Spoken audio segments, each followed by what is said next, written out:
আমরা যখন খাবার খাবো তখন খাবার প্রথম বিসমিল্লাহ বলে শুরু করব এবং মাথায় টুপি রাখবো, শরীরে জামা রাখবো। সুন্নত তরিকা খাবো, 3 তরিকা 1 তরিকা খাবো। আমরা কিছু খাবার খাবো, আমরা 1 ভাগ খাবার খাবো আর 1 ভাগ পানি আর 1 ভাগ খালি রাখবো, তাহলে স্বাস্থ্যের জন্য অনেক ভালো। 1400 বছর আগে হুজুর পাক সাল্লাল্লাহু আলাইহি ওয়াসাল্লাম বলে গেছেন, এখন ডাক্তাররা বলতেছে এভাবে খাবারের জন্য, তাহলে স্বাস্থ্য ভালো থাকে। আর হলো আমরা রিজিকের জন্য অনেক পেরেশান।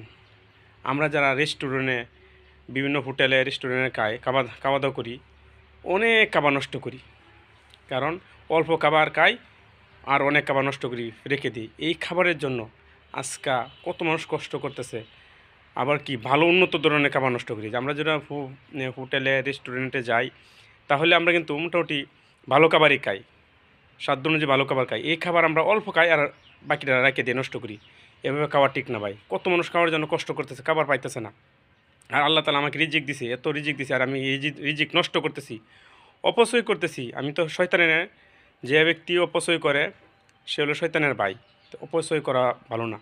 আজকে অধিকাংশ লোক যারা মানে ধনী মানুষ যারা অধিকাংশ তারা খাবার খায়, হোটেলে অর্ধেক খাবার নষ্ট করে, খাবার ফেলে দেয়।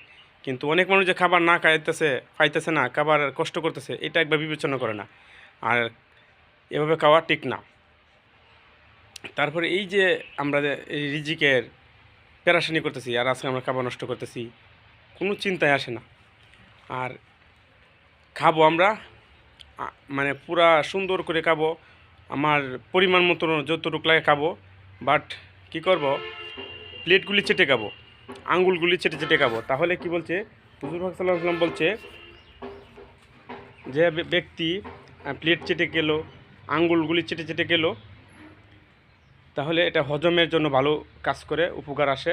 এটা অনেক ভালো, একটা স্বাস্থ্যের জন্য ভালো। এমন হুজুর পাক সাল্লাল্লাহু আলাইহি ওয়াসাল্লাম, আমাদের প্রিয় নবী হযরত মুহাম্মদ সাল্লাল্লাহু আলাইহি ওয়াসাল্লাম 1400 বছর আগে বলে গেছে, কিন্তু আমরা তা কী করি না, মানি না। এখন ডাক্তারে বলতেছে, এগুলি আমরা মানতেছি, করতেছি। এই কারণে আমরা এই রিজিকের জন্য কত কষ্ট করতেছি, দেশে বিদেশে প্রবাসে কত পরিশ্রম করতেছি, কত কষ্টের কাজ করতেছি। যখন কোনো মানুষের ক্ষুধা লাগে বা খাবার না থাকে, তখন সে বুঝে খাবারের যে কত মূল্য, খাবার পাইতেছে না, কত কষ্ট করতেছে। আর আমরা খাবার অপচয় করতেছি, নষ্ট করতেছি। এটা আমরা কেউ করব না, কারণ আল্লাহ দেওয়া রিজিক আমরা এটা এভাবে নষ্ট করা কখনো ঠিক না। তারপরে আমরা সুন্নত তরিকা খাবো, খাবার সামনে আসলে খাবারের দোয়া আছে।